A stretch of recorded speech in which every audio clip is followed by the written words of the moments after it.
Here on TikTok, 75% of people who answered the poll support the anti-Trump protests that are planned for this weekend. But it was a little bit of a different story on our YouTube channel, where 54% of people supported the anti-Trump protests and 46% did not. Regardless of your political views, protest is a part of the fabric of American life, and your right to protest is protected. To protest safely and legally, it's important to understand time, place, and manner restrictions. In terms of time, there may be restrictions on when you can protest. You can't be out there on a megaphone at 2 a.m., most likely. Cities and municipalities can also put curfews in place, and you can't be out after that curfew. Second, in terms of place, you do have the right to protest in public places. So on public streets, sidewalks, parks. There are some restrictions on this though.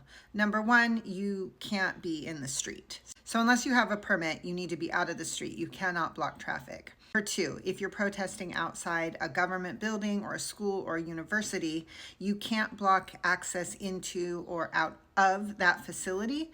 And in the case of a school or a university, if classes are in session, you don't necessarily have the right to disrupt that instruction.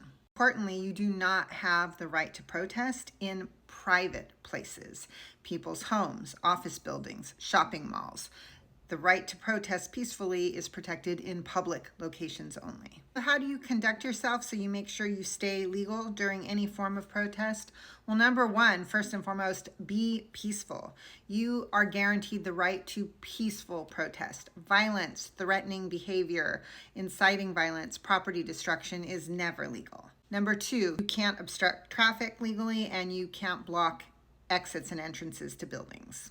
Number three, make sure you obey lawful police orders. So for example, if the police tell you to move back onto a sidewalk and out of the street, that's an order you do have to comply with. You have to be careful about amplified sound and any limitations on using megaphones or loud music.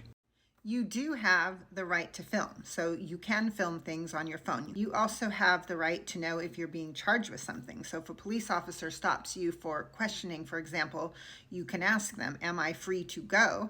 And if they say yes, you can leave. You have the right to remain silent if you're detained or arrested, and you should exercise that right.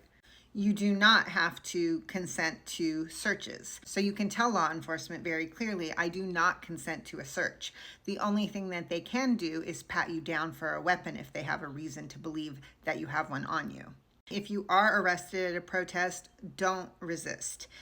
Ask to speak to a lawyer and comply